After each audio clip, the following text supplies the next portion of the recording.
Welcome to Long Listen, a space for slow thinking in a fast world. This isn't a channel for quick summaries or surface-level takeaways. Each episode is a deep dive into books that challenge how we think, how we live, and how we see ourselves, from psychology and philosophy to modern culture and timeless literature. Hey, real talk for a second. You open your phone at 11 p.m. just to check one thing, and suddenly it's 2 a.m. You've watched 47 TikToks, like 12 memes, scrolled through 3X's stories, and you still feel kind of hollow. More content than ever before in human history, yet somehow more mentally exhausted and less fulfilled. So here's the question I keep asking myself. Why does everything feel so intense, but nothing feels truly meaningful anymore? There's actually a name for the feeling we're all missing, a state almost nobody talks about seriously anymore. It's called flow. And no, I'm not talking about the aesthetic Instagram trend. I'm talking about the real thing from Mihaly Csikszentmihalyi's book Flow. Because if we're honest, most of us aren't tired from doing too much. We're tired from doing too little that actually matters. We're overstimulated but underengaged. We jump from notification to notification, from clip to clip, from headline to headline, and our brain never fully lands anywhere. It feels busy, but it isn't deep, and that difference is everything. There's this strange paradox of modern life. We have unlimited access to entertainment, connection, information, and yet anxiety is higher, attention spans are shorter, and this quiet background emptiness just lingers. It's like we're constantly consuming experiences, but rarely fully entering one. Think about the last time you lost track of time in a good way. Not because you were doom scrolling, but because you were completely absorbed in something. Playing a game that actually challenged you. Writing, something that mattered. Practicing an instrument, coding, training, designing, building. For a moment, you weren't comparing yourself to anyone. You weren't thinking about how you looked. You weren't checking if someone replied. You were just in it. That state is radically different from passive consumption. And that's what flow is about. Mihaly Csikszentmihalyi, the psychologist who studied this for decades, didn't describe flow as hype or hustle or productivity culture. He described it as a state of total absorption. When your skills meet a real challenge, when you have a clear goal, when feedback is immediate, and when your attention is fully organized instead of scattered. Flow is what your mind feels like when it has structure instead of noise. And maybe the reason we feel so hollow isn't that life lacks excitement, it's that we've almost forgotten how to actually enter that state. Stick around. I want to show you what flow really is and why it might be the most rebellious thing you can do right now. Flow is not hustle culture. It's not grind 24/7. It's not another motivational quote on your lock screen telling you to wake up at 5 a.m. and dominate the world. Flow is when you're so completely absorbed in what you're doing that time disappears. You look up and it's suddenly 4 hours later. You forget to check your phone. You're not thinking, do I look stupid right now? Everything just clicks. Clear goals, immediate feedback, and that sweet spot between this is challenging and I can actually do this. That feeling when you're editing a video and every cut feels right. When you're playing a hard level in Elden Ring and your reflexes are locked in. Or when you finally nail that guitar solo you've been practicing for weeks. That's flow. What makes it powerful isn't just that it feels good. It's that your entire mental system becomes organized. Normally, your attention is all over the place. Part of you's on the task. Parts stressing about that text you just got. Parts quietly comparing yourself to everyone else. In flow, that fragmentation disappears. Your attention becomes unified. There's no internal argument, No background anxiety, just action and awareness merging into one continuous experience. Psychologist Mihaly Csikszentmihalyi described flow as a state where consciousness is ordered instead of chaotic. And that idea matters more today than when he first wrote about it in Flow. Because chaos is basically the default setting now. Notifications, group chats, news alerts, reels, endless tabs open in your browser and in your mind. Your brain never gets to fully commit to one meaningful challenge. And without that full commitment to one real challenge, flow just never shows up. Here's the key. Flow only happens when challenge and skill are balanced. If something is too easy, you get bored. If it's too hard, you get anxious. But when it stretches you just enough, when it demands your full attention without overwhelming you, something shifts. You stop being a spectator in your own life and start being a participant. That's why games are designed with levels. That's why good teachers increase difficulty gradually. That's why creative work feels addictive when you're improving. The structure matters. The tension matters. And notice something else. Flow has nothing to do with external validation. When you're in it, you're not thinking about likes, views, or applause. You're not imagining how the finished product will look on social media. You're inside the process itself. That's why it feels so clean, so stable. Flow is intrinsically rewarding. The activity becomes its own reason. This is radically different from the dopamine spikes we get from scrolling. Scrolling gives stimulation without challenge. It's high input, low effort. Flow is the opposite. Meaningful effort, structured difficulty, and deep engagement. One leaves you restless, the other leaves you satisfied. And that's the real contrast we're missing.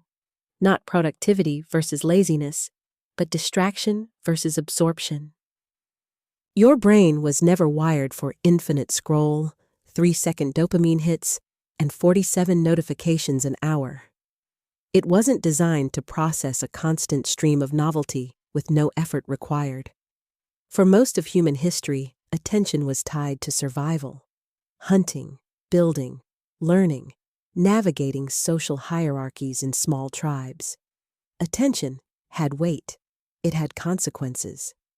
Now it's being pulled in 1,000 micro-directions by systems engineered to keep you reactive instead of engaged. We are living in an environment our nervous system didn't evolve for. Flow, on the other hand, asks for something very different. It needs deep focus, real challenge, and delayed gratification. It needs you to commit to a task long enough for complexity to unfold. That's uncomfortable at first. There's friction. There's resistance. Your mind wants to escape to something easier. And that's exactly why flow is powerful. Because on the other side of that initial discomfort is a sense of everything clicking into place. Social media gives you the opposite formula: super low challenge, zero real skill growth, and constant artificial stimulation. You don't have to improve to keep scrolling. You don't have to stretch. You don't have to risk failing publicly. You just consume. And at first, that feels relaxing. But here's the hidden cost. Without challenge, your mind doesn't organize itself. Without skill development, there's no sense of progress. Without delayed gratification, there's no depth. The result? You feel entertained in the moment, but strangely empty afterward. Think about it this way. When you scroll, every piece of content competes for your attention, but none of it demands your full participation. You're always partially involved, never fully absorbed. Your brain is switching contexts every few seconds. That constant switching increases cognitive fatigue. It feels like activity, but it's actually fragmentation. And fragmentation over time leads to anxiety. Not the dramatic kind, the subtle, buzzing kind. the background noise that makes it hard to sit still without reaching for your phone. Flow requires the exact opposite dynamic. It asks you to stay, to endure the initial boredom, to push through the awkward middle phase where you're not good yet. It rewards patience. It rewards repetition. It rewards incremental progress. Flow is built on delayed gratification. You don't get the reward immediately. You earn it through engagement. And when it arrives, it's qualitatively different from a dopamine spike. It's not sharp and fleeting. It's steady and grounding. This is why so many young people feel restless even when they have access to endless entertainment. The system they're immersed in optimizes for stimulation, not satisfaction. It optimizes for clicks, not competence. But competence, the feeling that you are getting better at something real, is one of the strongest psychological stabilizers we have. Flow grows out of competence, and competence grows out of sustained effort. When you're editing a complex project, learning a new language, training for a marathon, building a business, or mastering a difficult game, your brain is engaged in structured problem solving. There's feedback, there's adjustment, there's progression. That progression builds internal confidence in a way passive consumption never can. Flow is how you reclaim agency over your attention. It's not about rejecting technology entirely. It's about refusing to let shallow stimulation replace meaningful challenges. And that's the deeper issue here. It's not that social media is evil, it's that it's frictionless. And a frictionless life rarely produces depth. Flow introduces the right kind of friction, the kind that stretches you without breaking you. In a world optimized for ease and immediacy, choosing depth feels almost rebellious. But that rebellion might be exactly what your nervous system has been craving all along. Here's the paradox most of us miss. Real satisfaction usually comes from work, not leisure. That sounds almost offensive in a culture that worships comfort and escape. We're taught to survive the week so we can finally relax on the weekend. To grind now so we can binge later. To treat work as the thing we endure and entertainment as the thing that heals us. But if you pay attention to your actual experience, something strange shows up. The moments that actually leave you feeling full and alive are almost never the easiest ones. Why? Because good work has structure. It has goals. It has feedback loops. You know what you're trying to do. You can measure whether you're getting closer. You adjust. You improve. That structure gives your attention direction. It turns effort into momentum. When you're coding and solving a real problem, when you're designing something and refining it, when you're training and pushing your physical limits, your brain is engaged in a closed loop: action, feedback, correction, progress. That loop is deeply stabilizing. Passive entertainment? Almost none of that exists. There's no meaningful goal beyond keep watching. There's no feedback that helps you grow. There's no sense of increasing competence. It's input without output. So you can binge Netflix for 6 hours and somehow feel more drained than after a focused 3-hour coding session. The coding session demanded effort, yes, but it also gave you clarity. The binge gave you stimulation, but no structure. Stimulation without structure just wears you out. Structure plus real effort? That actually fills you up. This doesn't mean all work is automatically fulfilling. Mindless, repetitive tasks with no autonomy or growth won't generate flow either. The key is not work in the corporate sense. The key is structured challenge. Something that requires you to use your skills and stretch them. Something that has a clear objective and real feedback. When those elements are present, even difficult tasks can feel energizing instead of draining. The problem isn't that life is too hard. The problem is your mind has zero structure. and your phone is more than happy to keep it that way. Your device is designed to dissolve structure, endless feeds, autoplay, algorithmic recommendations that remove the need to choose. You don't have to decide what to watch next. You don't have to set a goal. You don't even have to stop. The structure is external and optimized for retention, not growth. That means your internal structure, your ability to direct attention intentionally, weakens over time. When your mind lacks structure, even small tasks feel overwhelming. You sit down to work, and your attention fractures instantly. You feel restless, not because the task is impossible, but because you're no longer used to sustained engagement. That restlessness gets mistaken for laziness or weak discipline. But a lot of the time, it's just a nervous system that's been trained on constant fragmentation. Flow rebuilds that internal structure. It trains your attention to stay. It strengthens your capacity to engage deeply with one meaningful challenge at a time. And once you experience that difference clearly, it changes how you see your day. Leisure isn't bad. Entertainment isn't evil. But if most of your time is spent in low-challenge, low-skill activities, your baseline state becomes dull and scattered. Then real effort feels intolerable. Flow reverses that trend. It makes the effort rewarding again. It reminds you that satisfaction doesn't come from escaping difficulty, but from engaging with it fully. In a world that constantly offers you the easiest possible option, choosing a structured challenge is one of the most radical things you can do. When you're deep in flow, the ego takes a back seat. You're not comparing yourself to anyone. You're not anxious about likes. You're not performing for an invisible audience. You're not curating an image.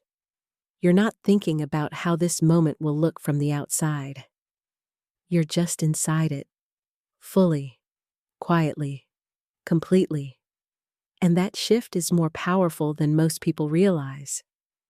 Flow doesn't just change what you're doing, it changes how you experience yourself.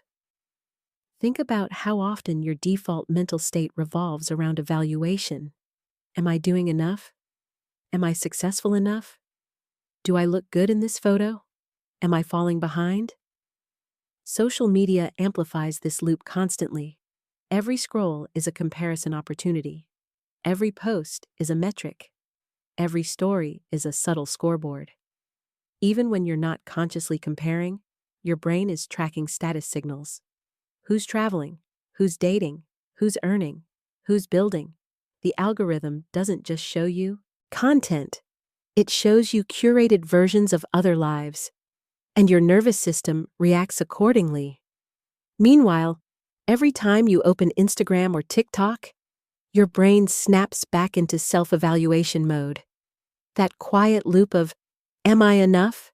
Am I falling behind? That internal commentary becomes background noise. It's subtle, but relentless. And over time, that constant self-monitoring creates anxiety.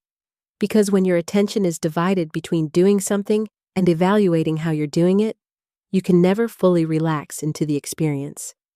You become both the actor and the critic at the same time.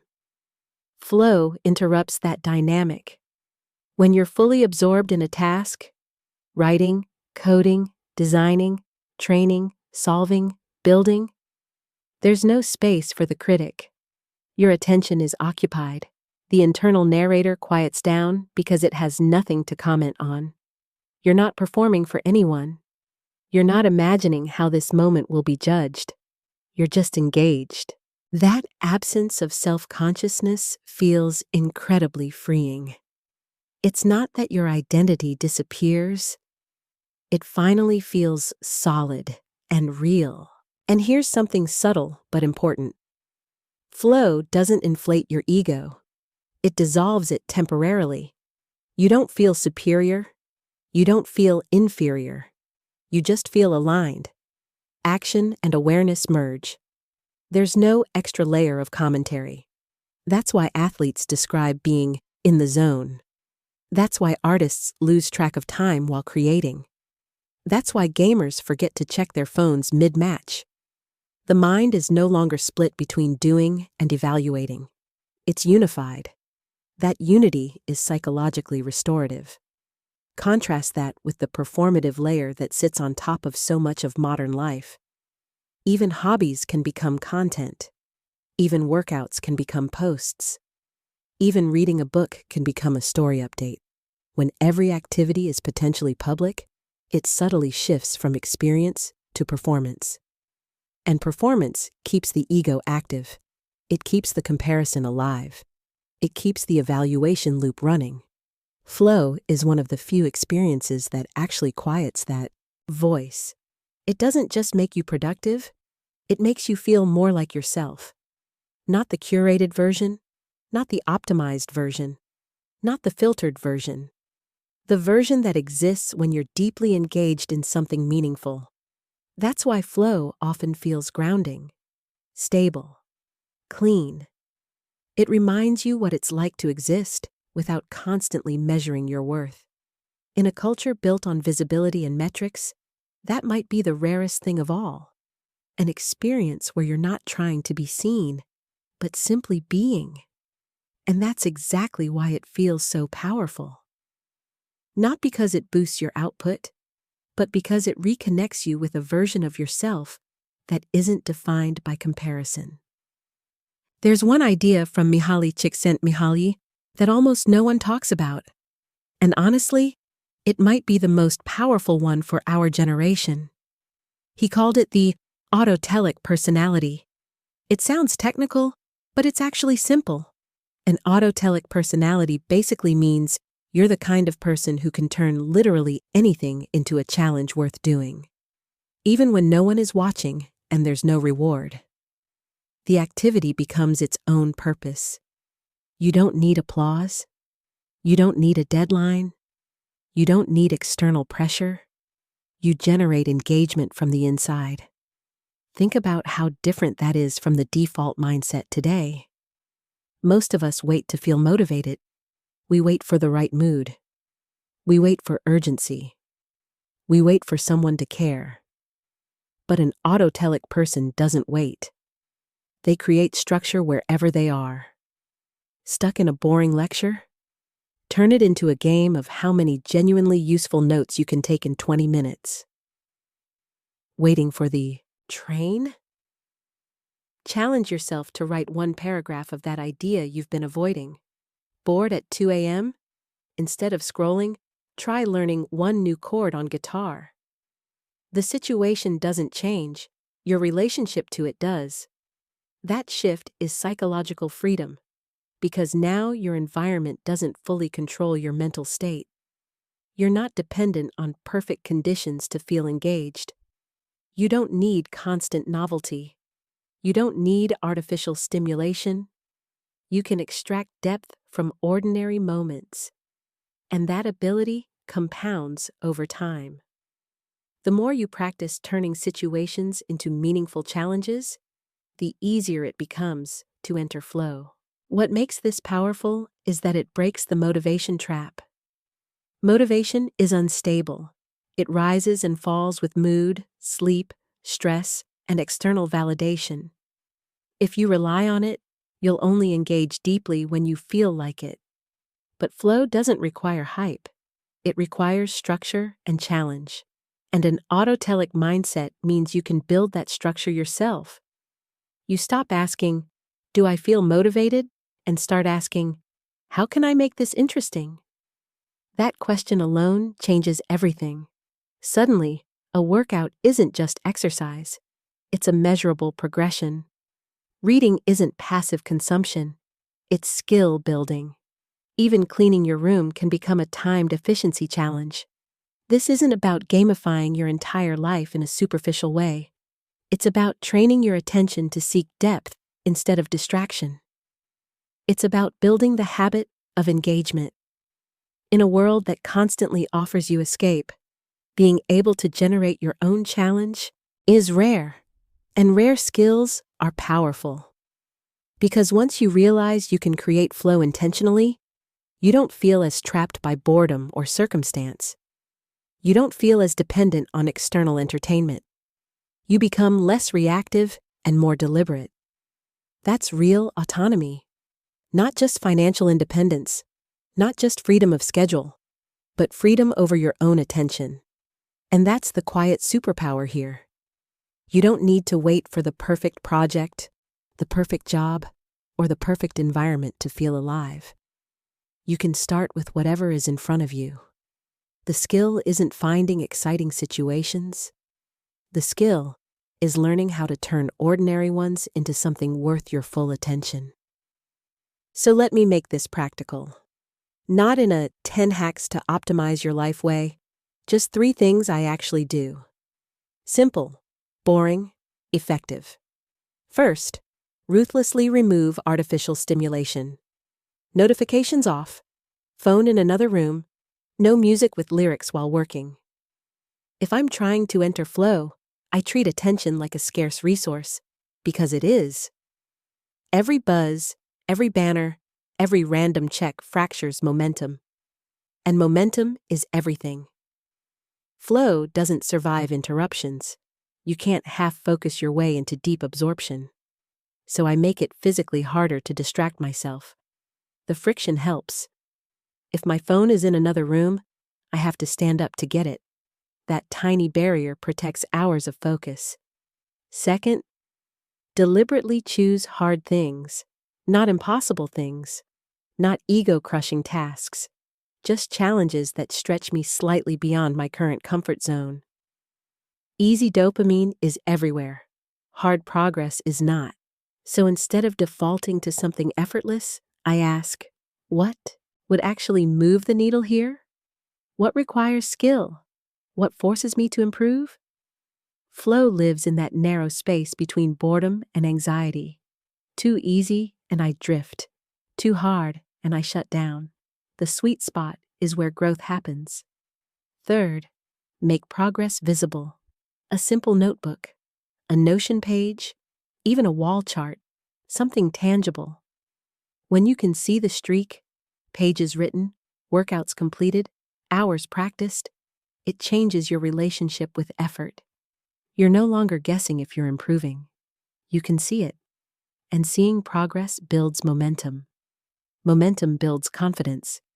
Confidence makes it easier to enter flow again. None of this is glamorous. But that's the point. Flow isn't flashy. It's quiet, built-up consistency. And once you actually feel that shift, from distracted buzz to real, deep absorption, trust me, you won't ever want to go back to the shallow stuff. Happiness isn't excitement. Happiness is absorption. It's not the loud spike of a viral moment or the quick rush of a new notification. It's the quiet intensity of being fully inside something that matters. In a world that's constantly fighting to steal your attention, choosing to go deep into something meaningful is straight-up rebellion. It's you deciding that your mind isn't for sale to the highest bidder of distraction. Going deep is a form of resistance.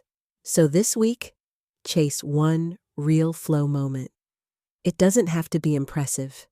It doesn't have to be productive in a way that looks good online. Just real. 1 hour of focused practice. 1 uninterrupted writing session. 1 challenge you fully enter without checking your phone. And if you want, drop me a comment and tell me what it was. I'm reading every single one. See you in the next one. Stay absorbed, friends.